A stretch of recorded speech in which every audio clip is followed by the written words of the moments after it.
Welcome to Frenchy Tales. Make your learning journey fun and exciting with engaging stories. Bonjour à tous.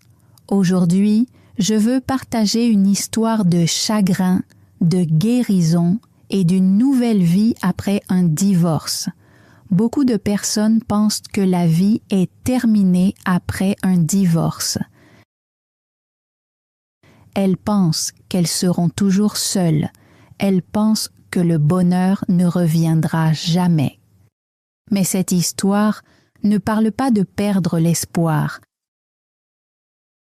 Elle ne parle pas d'abandonner l'amour ou la famille. Elle parle d'apprendre à vivre de nouveau après une période douloureuse. Elle parle de guérir lentement, de devenir plus forte et de retrouver la paix. Et pendant que vous écoutez cette histoire, vous pouvez aussi améliorer votre français, car les mots et la grammaire sont simples pour les débutants. Je m'appelle Anna et voici mon histoire. J'ai divorcé à l'âge de 38 ans. Quand les gens entendent le mot divorce, ils imaginent souvent des cris, des disputes et de la colère. Mais mon mariage ne s'est pas terminé avec de grandes disputes. Il s'est terminé dans le calme. Et d'une certaine façon, cette fin silencieuse faisait encore plus mal. Mon mari s'appelait Lucas. Nous avons été mariés pendant 11 ans. Au début, notre vie était chaleureuse et rassurante. Nous n'étions pas riches, nous ne voyagions pas dans de beaux pays, nous n'avions pas une vie parfaite, mais nous avions un bonheur simple. Nous préparions le dîner ensemble, nous regardions des films le soir, nous parlions de nos rêves, nous parlions de l'avenir. Je croyais vraiment que nous resterions ensemble toute notre vie. Mais la vie a changé lentement. Ce n'était pas un grand problème. C'était une petite distance qui grandissait entre nous. Au début, je ne comprenais pas. Lucas devenait plus silencieux. Il commençait à travailler plus longtemps. Quand il rentrait à la maison, il avait toujours l'air fatigué. Nous vivions encore dans la même maison, mais quelque chose entre nous semblait différent. Avant, nous pouvions parler pendant des heures. Maintenant, nos conversations étaient courtes. « Comment s'est passée ta journée ? » ?»« Bien. »« Qu'est-ce que tu veux manger ce soir ? » ?»« Je ne sais pas. » Les mots étaient simples, mais ils semblaient vides. Un soir, j'ai préparé le dîner et je l'ai attendu à table. Le repas est devenu froid. Je regardais mon téléphone encore et encore. Lucas est rentré très tard. Je lui ai demandé « Pourquoi n'as-tu pas répondu à mes messages ?» Il avait l'air fatigué et il a répondu « J'ai oublié ». Puis il est allé prendre une douche. Pas de câlin, pas de sourire, pas de vraie conversation. Je suis restée seule à table et j'ai regardé le repas froid. Soudain, je me suis sentie très seule. Ce sentiment m'a fait peur. Parce que j'étais mariée, mais au fond de moi, je me sentais seule. Après cela, les choses ont empiré petit à petit. Nous avons arrêté de passer du vrai temps ensemble. Les week-ends sont devenus silencieux. Lucas restait sur son téléphone. Moi, je regardais la télévision toute seule. Parfois, nous restions dans la même pièce pendant des heures sans parler. J'ai essayé de sauver notre mariage. J'ai organisé de jolis dîners. J'ai proposé de petits voyages. J'ai essayé de lui demander ce qui n'allait pas. J'ai essayé de parler honnêtement. Mais chaque conversation se terminait de la même façon. Lucas disait toujours « Je suis juste fatigué ». Pendant longtemps, je l'ai cru. Peut-être parce que je voulais le croire, mais au fond de mon cœur, je savais que quelque chose n'allait pas. Un soir, je lui ai finalement posé une question directe. « Lucas, es-tu encore heureux avec moi ?» Lucas est devenu très silencieux. Il a regardé le sol pendant longtemps, puis il a prononcé des mots que je n'oublierai jamais. Je ne sais plus. Ces mots ont brisé quelque chose en moi. Il n'a pas crié. Il n'a pas été méchant. Mais il était sincère. Et parfois, la sincérité fait plus mal que la colère. Après cette nuit, notre mariage a complètement changé. Nous vivions encore ensemble, mais nos cœurs étaient loin l'un de l'autre. Nous étions comme deux étrangers dans la même maison. Pendant de nombreuses nuits, je pleurais doucement dans la salle de bain pour qu'il ne m'entende pas. Je me posais toujours les mêmes questions douloureuses. Qu'est-il arrivé entre nous? Ai-je changé? Est-ce que je n'étais pas suffisante? Ai-je fait quelque chose de mal? Ces questions me suivaient chaque jour. Puis un soir, Lucas s'est assis à côté de moi sur le canapé. Il semblait nerveux. Il a dit « Nous devons parler ». Mon cœur s'est mis à battre très vite. Au fond de moi, je savais déjà. Il a regardé ses mains. Puis il a dit doucement « Je pense que nous devrions divorcer ». La pièce est devenue complètement silencieuse. Je le regardais, mais mon esprit était vide. 11 années ensemble, 11 années de souvenirs. Et maintenant, tout se terminait avec une seule phrase. Je voulais crier, je voulais pleurer, je voulais poser 100 questions. Mais une seule question est sortie. Est-ce que tu le veux vraiment? Lucas a fermé les yeux un instant, puis il a hoché lentement la tête. Oui. Ce petit mot a changé toute ma vie. Pendant plusieurs semaines après cela, j'ai cru que ma vie était finie. Je pensais que je ne me sentirais plus jamais normale. Je pensais que je ne ferais plus jamais confiance à l'amour. Mais je ne savais pas encore quelque chose d'important. Parfois, la vie vous brise d'abord avant de vous montrer à quel point vous pouvez être forte. Les premiers mois après le divorce ont été très difficiles. La maison semblait vide, trop vide. Pendant 11 ans, j'ai partagé ma vie avec une autre personne. Puis, soudainement, j'étais seule. Au début, je ne savais pas quoi faire de moi-même. Je me réveillais le matin avec un poids dans le cœur. Il n'y avait personne avec qui parler au petit déjeuner. Personne ne rentrait à la maison le soir. Plus de petites conversations quotidiennes. Le silence faisait maintenant partie de ma vie, et honnêtement, je le détestais. Parfois, je restais assise sur le canapé et je pleurais sans vraiment savoir pourquoi. Ou peut-être que je le savais.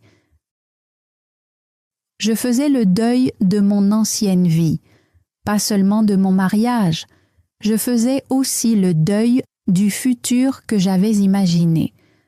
Le futur que je pensais avoir avec Lucas avait disparu. Cette douleur est difficile à expliquer. Le divorce, ce n'est pas seulement perdre une personne. Parfois, on a l'impression de perdre une partie de soi-même. Pendant longtemps, je me suis accusée. Je me regardais dans le miroir et je pensais « Peut-être que je n'étais pas assez intéressante. Peut-être que je n'étais plus assez belle. Peut-être que j'ai échoué comme épouse. » Ces pensées étaient dangereuses. Petit à petit, elles ont détruit ma confiance en moi. Elles me faisaient me sentir petite. Elles me faisaient oublier ma propre valeur. Un jour, ma grande sœur est venue me rendre visite. Elle m'a regardée pendant un long moment et elle a dit « Anna, tu dois arrêter de te punir. » J'ai immédiatement commencé à pleurer. Parce qu'au fond de moi, je savais qu'elle avait raison. Je portais toute la culpabilité toute seule. Je me punissais chaque jour pour quelque chose que nous avions construit à deux. Mais une relation n'est jamais la responsabilité d'une seule personne. Cette conversation a changé quelque chose en moi. Pas complètement. Pas d'un seul coup, mais c'était le premier petit pas. Après ce jour-là, j'ai décidé de reconstruire ma vie.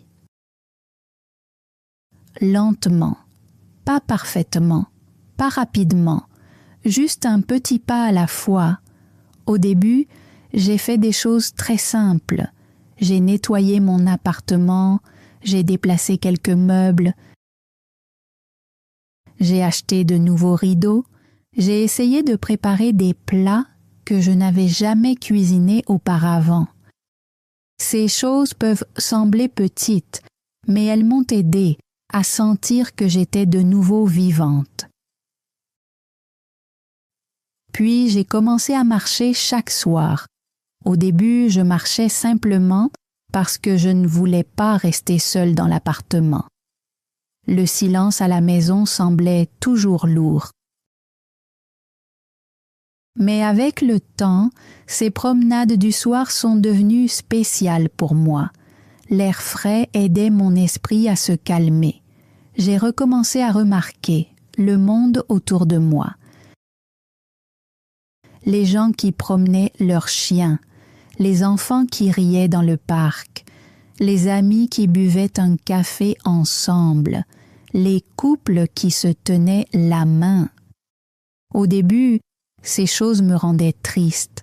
Elles me rappelaient ce que j'avais perdu. Mais peu à peu, elles ont commencé à me donner de l'espoir. La vie continuait autour de moi, et peut-être que ma vie pouvait continuer aussi. Un soir, je me suis assise sur un banc près d'un petit parc. Une femme âgée s'est assise à côté de moi. Nous avons commencé à parler. C'était seulement une conversation simple, mais avant de partir, elle m'a dit quelque chose que je n'ai jamais oublié. Elle a dit « La douleur peut te briser, mais elle peut aussi t'enseigner quelque chose. » J'ai réfléchi à ces mots pendant plusieurs jours, et peu à peu, j'ai commencé à comprendre.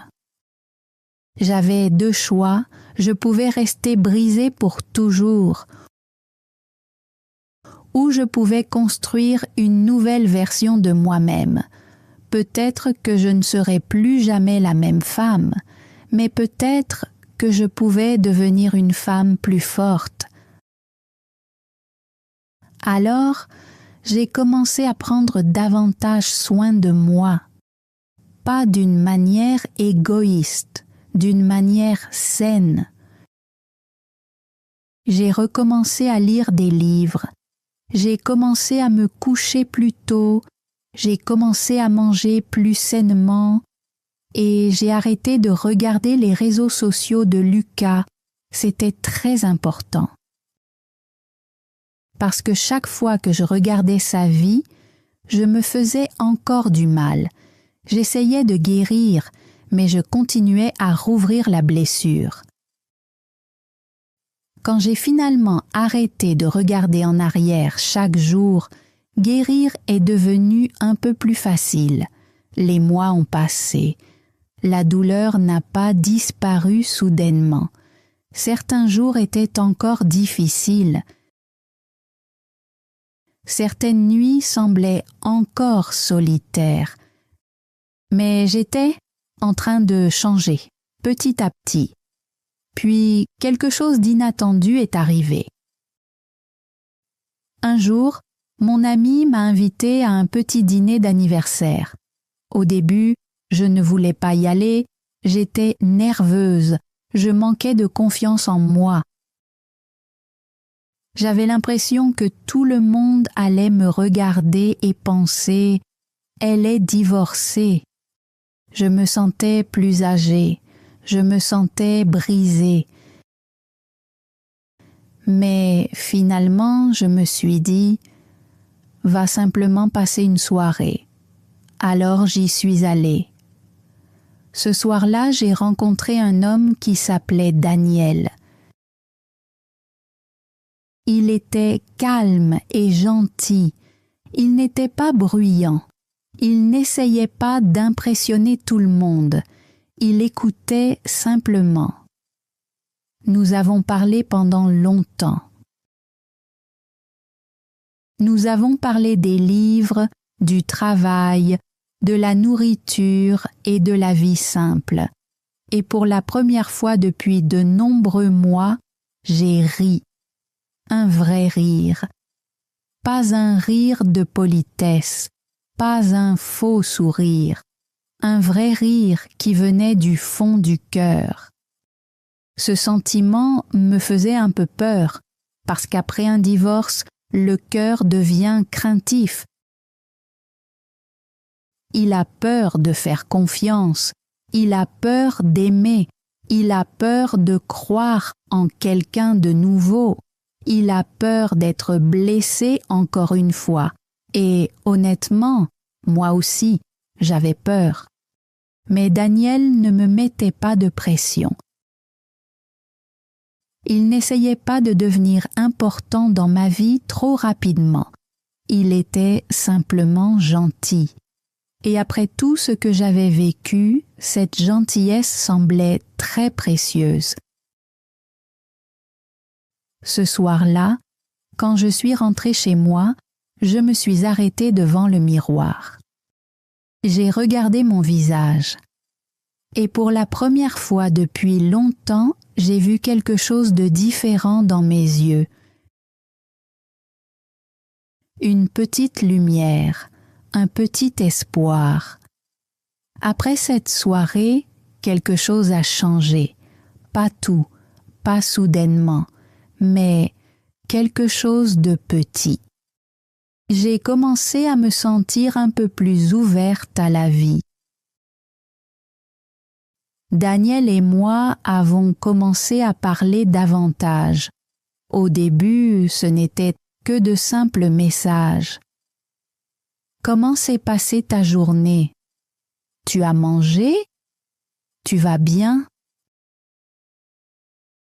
Rien de profond, rien de sérieux. Mais ces petits messages étaient chaleureux.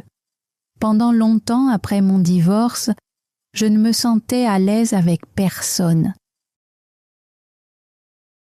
Alors même les petites marques de gentillesse comptaient beaucoup pour moi. Quelques jours plus tard, nous nous sommes revus. Nous nous sommes promenés dans un parc. Nous avons bu un café. Nous avons parlé de choses simples, le travail, la famille, les loisirs, les plats préférés, les souvenirs du passé. Daniel ne posait pas de questions douloureuses. Il ne me pressait pas. Il n'essayait pas d'entrer dans mon cœur trop vite, et j'avais besoin de cela. Parce qu'après un divorce, le cœur devient prudent, très prudent. On ne fait plus confiance rapidement. Un jour, Daniel m'a dit quelque chose de simple qui est resté dans mon cœur. Il a dit « Je ne suis pas là pour réparer ton passé. Je veux seulement connaître la femme que tu es aujourd'hui. » Ces mots m'ont profondément touchée. Beaucoup de personnes essaient de réparer quelqu'un qui souffre, mais la guérison ne vient pas du fait d'être réparé. La guérison vient du fait d'être accepté. Les semaines ont passé, puis les mois. Petit à petit, Daniel est devenu une partie de ma vie. Pas toute ma vie, pas le centre de tout, mais une partie rassurante. Une partie douce, une partie paisible. Je ne suis pas tombée amoureuse rapidement, et c'était une bonne chose, parce qu'après la douleur, les sentiments trop rapides peuvent être déroutants. J'avais besoin de temps. Et Daniel m'a donné ce temps. Pendant cette période, j'ai appris quelque chose d'important sur moi-même. Je n'étais plus la même femme qu'avant. J'étais plus prudente maintenant, mais j'étais aussi plus forte. Je pouvais dire non, je pouvais protéger ma paix intérieure, je pouvais choisir ce qui était bon pour moi.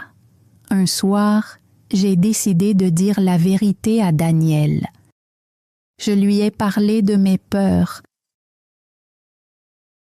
Je lui ai parlé de Lucas. Je lui ai parlé du divorce. Je lui ai dit que j'avais peur de faire confiance à quelqu'un de nouveau. Je m'attendais à ce qu'il soit mal à l'aise. Peut-être que je m'attendais même à ce qu'il parte, mais il ne l'a pas fait. Il m'a écouté calmement. Puis il a dit « Je comprends, nous pouvons avancer lentement. » Cette phrase m'a aidé à respirer. Elle ne m'a pas fait lui faire totalement confiance, mais elle m'a aidé à lui faire un peu confiance. Et parfois, c'est avec un peu de confiance que l'amour recommence. La vie a continué ainsi, pas à pas, en guérissant lentement, en ouvrant lentement mon cœur. Puis, un an plus tard, quelque chose de merveilleux est arrivé. Daniel m'a proposé de faire un petit voyage avec lui, seulement 2 jours, dans un endroit calme près de la mer. Au début, j'ai dit non. J'avais peur, mais plus tard, j'ai changé d'avis. J'ai dit oui, et ce petit voyage a changé quelque chose en moi. Nous avons marché près de l'eau. Nous avons parlé pendant des heures. Nous avons ri comme des enfants. Nous avons mangé des plats simples. Nous avons regardé les vagues. Un soir, nous étions assis ensemble pendant que le soleil se couchait. Le ciel était doux et orange. L'air était paisible. Daniel a pris ma main doucement. Il n'a pas fait un grand discours. Il n'a pas prononcé des mots dramatiques. Il m'a seulement regardé et il a dit « Je suis heureux que tu sois ici. » À ce moment-là, j'ai ressenti quelque chose que je n'avais pas ressenti depuis très longtemps.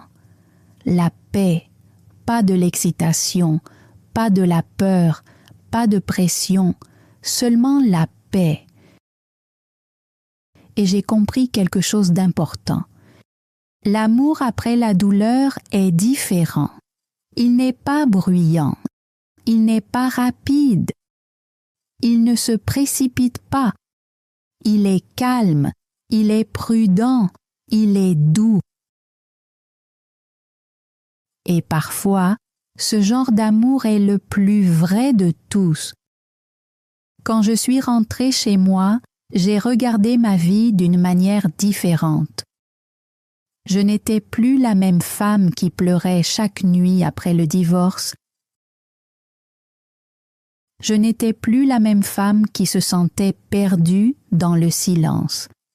J'avais changé, j'avais survécu, j'avais guéri lentement, j'avais appris à me relever. Et surtout, j'avais appris que le chagrin d'amour n'est pas toujours la fin de la vie. Parfois, le chagrin d'amour est le début d'une nouvelle vie, une vie plus calme, une vie plus sage, une vie plus forte. Aujourd'hui, je ne vois plus mon divorce comme la dernière page de mon histoire. Je le vois comme le début d'un nouveau chapitre. Ce chapitre a été douloureux, il a été solitaire, il a été rempli de larmes. Mais il m'a aussi appris qui j'étais vraiment. Il m'a appris que je pouvais vivre seule.